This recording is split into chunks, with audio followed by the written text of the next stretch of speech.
आज हम लोग साहा ट्यूटोरियल के ऑनलाइन क्लासेस में आपको स्वागत करते हैं। आज का टॉपिक है पॉलिनोमियल्स चैप्टर का लास्ट एक्सरसाइज। लास्ट एक्सरसाइज मतलब फैक्टर थ्योरम। इसके पहले जो आप लोग वीडियो देखे थे और उसको बहुत पसंद किए थे, बहुत सारा कमेंट्स आया था उसको लेकर, उसके लिए आप लोग को धन्यवाद। लास्ट एक्सरसाइज में, लास्ट वीडियो में हम लोग किए थे रिमाइंडर थ्योरम तक, और आज जो वीडियो है आज है फैक्टर थ्योरम। रिमाइंडर थ्योरम और फैक्टर थ्योरम में ज्यादा कुछ अंतर नहीं है, सम्स बनाने के तरीके भी एक जैसे हैं। सिर्फ रिमाइंडर थ्योरम में जब आप लोग वैल्यू को पुट करते हैं तो उसमें अंत में रिमाइंडर कुछ बच जाता है, और फैक्टर थ्योरम में रिमाइंडर के तौर पे 0 बचता है, मतलब वो पूरी तरह उसके साथ डिविजिबल हो जाता है। तो हम लोग इस एक्सरसाइज के कुछ सिलेक्टेड सम्स करेंगे, आप लोग को दिखाएंगे किस तरह से सॉल्व हुआ है, और उम्मीद है कि आप लोग को यह समझ में भी आएगा।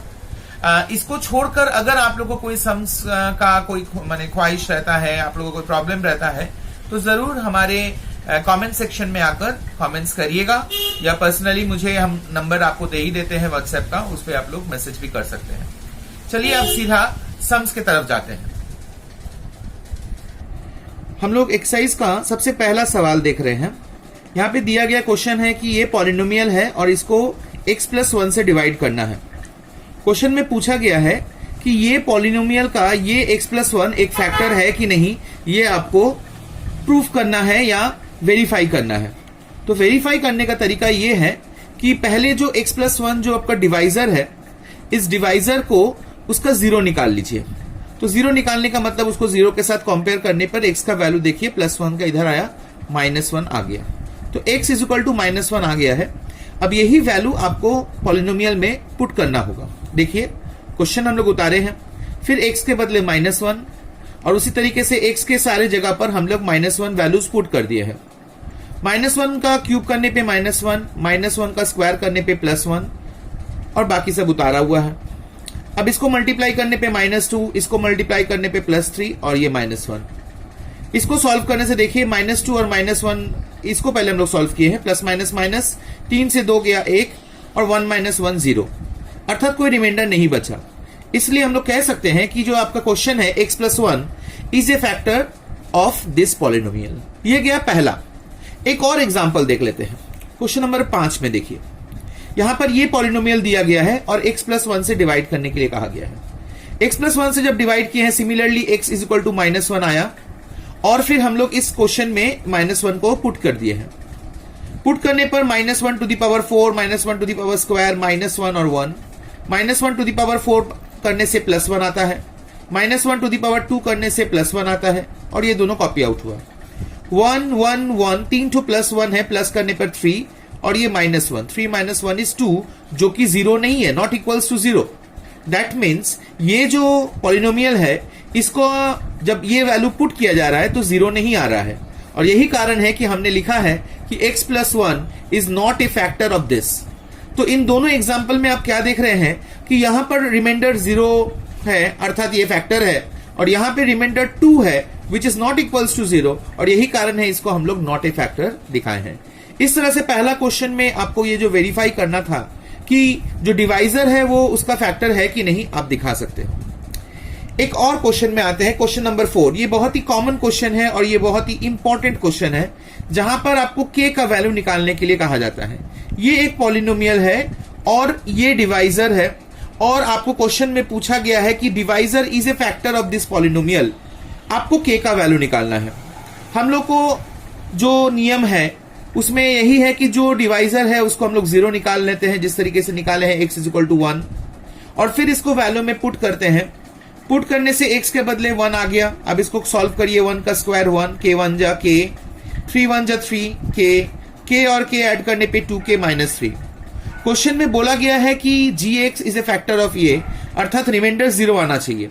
तो रिमाइंडर अगर 0 आना चाहिए तो 2k - 3 = 0, और सॉल्व करने से देखिए k का वैल्यू 3/2। तो ये जो क्वेश्चन आप देख रहे हैं ये बहुत ही कॉमन क्वेश्चन है, और अधिकतर सम्स इसी क्वेश्चन पर या इस क्वेश्चन की तरह आते हैं। अब हम लोग आए हैं इस एक्सरसाइज का one of the most important sums में, क्वेश्चन नंबर 5। क्वेश्चन नंबर 5 में ये आपका पॉलिनोमियल है और gx x² - 4 है। आप देख सकते हो कि इस क्वेश्चन के अंदर a और b नामक दो वेरिएबल्स हैं जिनका वैल्यू आपको निकालना होगा। यही इस क्वेश्चन का सबसे महत्वपूर्ण बात है कि gx is a factor of the polynomial but find out the values of a and b। यही आपका क्वेश्चन में पूछा गया है कि a और b का वैल्यू आपको निकाल के दिखाना है। ये दोनों वैल्यूज आपको इस क्वेश्चन में निकालना है। सबसे पहले हम लोग क्या कर रहे हैं, जैसे हर बार की तरह जो आपका डिवाइजर है उसको जीरो निकालने के लिए कि x square minus 4 is equal to 0, -4 को उस पार भेज दिए, +4 हो गया। फिर x square root of 4 plus -2, 4 का स्क्वायर रूट करने पे +2 भी आ सकता है और -2, और यही कारण है कि एक्स के दो वैल्यू निकले, एक +2 और एक -2। दो वैल्यू निकलने का अर्थात ये होता है कि हमें वैल्यू दो बार बैठाना। देखिए एक बार हम लोग यहां बैठाए हैं और एक बार नीचे जाकर यहां -2 बैठाए हैं। ये पहली बार जब वैल्यू बैठा रहे हैं, बैठाने पे एक इक्वेशन बनता है जो यहां पे मिले, और फिर -2 बैठाने पे एक इक्वेशन मिला, ये 2। अब इन दोनों इक्वेशनों को पहले किस तरह बनाया गया वो हम लोग देखें। देखिए ax4 + 2x3 + 3x² + bx - 4 में इस x के बदले आपको 2 का वैल्यू बैठाया गया है। सभी जगह देख रहे हैं 2 का पावर 4, 2 का पावर 3, 2 का पावर स्क्वायर और यहाँ पे 2। 2 का पावर 4 करने पे 16, 2 का पावर क्यूब करने पे 8, 2 का पावर स्क्वायर करने पे 4। फिर इन लोगों को मल्टीप्लाई किए 16 आए, इन दोनों को मल्टीप्लाई किए 16, 4 × 12, 2b और ये -4। 16a 2b नंबर्स यहां रह गए 16 और जिसमें से 12 निकल गया तो 4, और 4 में से 4 निकल गया तो उस तरीके से ये 0 हो जाता है, अर्थात ये आपका रिमाइंडर बचा। अब रिमाइंडर चूंकि यहां पर ये फैक्टर है तो रिमाइंडर तो बचना नहीं चाहिए, that means this reminder must equals to 0। यही कारण है कि लिखे हैं कि सिंस इट्स ए फैक्टर है तो ये रिमाइंडर क्या होना चाहिए, 0, और इसी से आपका पहला ये इक्वेशन फॉर्म होता है।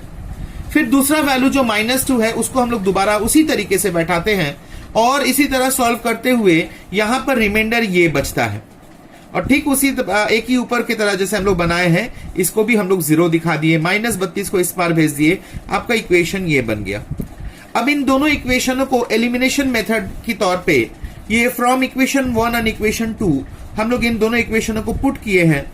2b कैंसिल हो गया, 16 और 16 32, ये 32 और 32 कैंसिल हो गया तो a का वैल्यू 1 निकल गया, और a का वैल्यू को हम लोग इक्वेशन 1 और 2 किसी में भी आप बैठा सकते हो। हम लोग इक्वेशन 1 में बैठाए हैं, आप चाहो तो इक्वेशन 2 में भी बैठा सकते हो। Putting the value in equation 1, equation 1 को उतारने के बाद a के बदले a का जो वैल्यू निकला है उसको वहां बैठाए हैं। 16 × 1 = 16, 16 को उस पार भेज दिए -16, और फिर 2 से कैंसिल करने से b का वैल्यू -8। इस तरीके से बहुत आसानी से ये सवाल हल हो सकता है, लेकिन स्टेप बाय स्टेप आपको ख्याल करना होगा और जैसे लिखा गया है ठीक उसी तरीके से इन सम्स को आपको बनाकर दिखाना होगा। अब हम लोग आए हैं इस एक्सरसाइज के क्वेश्चन नंबर 7 पर। ये भी 5 के तरह ही उतना ही इंपॉर्टेंट है।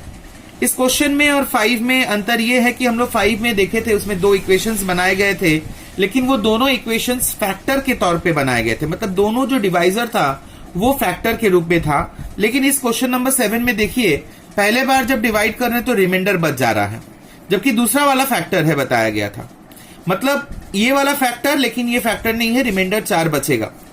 तो रिमाइंडर अगर 4 बचता है तो हम लोग जैसे फैक्टर में देखे थे कि फैक्टर होने पे रिमाइंडर 0 होता है, तो यहां पर हम लोग रिमाइंडर 4 है तो रिमाइंडर 4 दिखा रहे हैं, लेकिन फैक्टर होने पर यहां देखिए ध्यान से कि यहां पे 0 दिखाया गया है। तो यही दोनों में अंतर है कि जब फैक्टर होता है तो रिमाइंडर 0 बन जाता है, लेकिन रिमाइंडर अगर होता है रिमाइंडर थ्योरम के तौर पे तो वो रिमाइंडर हमें शो करना पड़ता है। अब हम लोग सवाल को देखते हैं स्टेप बाय स्टेप। पहला क्वेश्चन ये है डिवाइडेड बाई x - 2, तो अगर x - 2 होता है तो x = 2। 2 को हम लोग इसके अंदर वैल्यू को पुट कर रहे हैं, ax³ + bx² + x - 6, x के बदले 2 का वैल्यूज पुट किए जा रहे हैं। 2 का क्यूब 8, 2 का स्क्वायर 4, और फिर मल्टीप्लाई करने पे 8a 4b 2 - 6, 2 - 6 करने से -4। अब जैसे क्वेश्चन में बताया गया कि दिस रिमाइंडर इज 4, अर्थात ये क्वेश्चन का वैल्यूज 4 के साथ कंपेयर करना होगा, और -4 को उधर भेजे, 4 और 4 ऐड करने पर 8। ये फर्स्ट इक्वेशन आपका बन गया, ठीक है। इसके बाद सेकंड कंडीशन में बताया गया था कि ये फैक्टर है, तो अगर ये फैक्टर है तो हमें क्या करना होगा, उसी तरीके से वैल्यूज को बैठाना होगा। x + 2 है, x + 2 होने पर x का वैल्यू -2 है, और -2 को यहाँ पे वैल्यूज पुट करके हम लोग उसी तरीके से सॉल्व करके यहाँ पहुंचे हैं, और ये फैक्टर होने के नाते ये जो आपका रिमाइंडर बचा है इसको 0 के साथ कंपेयर किया गया है। 0 के साथ कंपेयर करने पर हम लोग -8 को उस पर भेज दिए 8, और ये आपका सेकेंड इक्वेशन बना। ये आपका फर्स्ट इक्वेशन, ये आपका सेकेंड इक्वेशन। अब इन दोनों इक्वेशनों को पिछले सम की तरह simultaneous linear equation elimination method से सॉल्व करेंगे। दोनों को उतार देने के बाद 8a कैंसिल हो जाता है, 4b और फिर b ऐड करने से 8b, 8 और 8 16, फिर 8 से कैंसिल करने पे b का वैल्यू 2। अब यही वैल्यू हम लोग इक्वेशन 1 या 2 किसी में भी बैठा सकते हैं। हम लोग 1 में बैठाए हैं। 1 में बैठाने पर b का वैल्यू 2 है तो b के बदले 2 बैठाए हैं। 4 2 जा 8, 8 को उस पर 8 कैंसिल आउट हो गया तो 8a इज इक्वल टू 0, और a का वैल्यू इस तरीके से 0 होता है। तो इस तरीके से ये भी सम हम लोग बहुत आराम से बनाए हैं, और आप लोग इसको उम्मीद है कि समझ भी जाइएगा। उम्मीद है कि आप लोग को ये सारा सम समझ में आया, और इस सम्स के साथ ही साथ हम लोग का ये एक्सरसाइज भी कंप्लीट हो जाता है। इस एक्सरसाइज में जो मेनली जो इंपॉर्टेंट ट्रिक्स है वो है रिमाइंडर थ्योरम और फैक्टर थ्योरम, इन दोनों के बीच का अंतर। जैसे कि आप लोग देखे, वैल्यू पुट करना, हर सम में ही वैल्यू पुट करना पड़ रहा था, लेकिन वैल्यू पुट करने के बाद आता है रिमाइंडर, और वो रिमाइंडर अगर फैक्टर थ्योरम होता है तो उसको हम लोग को 0 के साथ कंपेयर करना पड़ता है, और रिमाइंडर होने से जो रिमाइंडर है उसके साथ कंपेयर करना पड़ता है। ये बहुत कठिन नहीं है, लेकिन अगर आप लोग बार बार प्रैक्टिस करिएगा और इन छोटे छोटे बातों को ख्याल रखिएगा तो आराम से एक्सरसाइज सॉल्व हो सकता है। उम्मीद है कि आप लोग को ये वीडियो समझ में आया और आप लोग को पसंद भी आया होगा। ज्यादा से ज्यादा इस वीडियो को लाइक करिएगा और अपने दोस्तों को भी कहिएगा कि इस वीडियो को और हम लोग का चैनल को सब्सक्राइब करने के लिए। Thank you.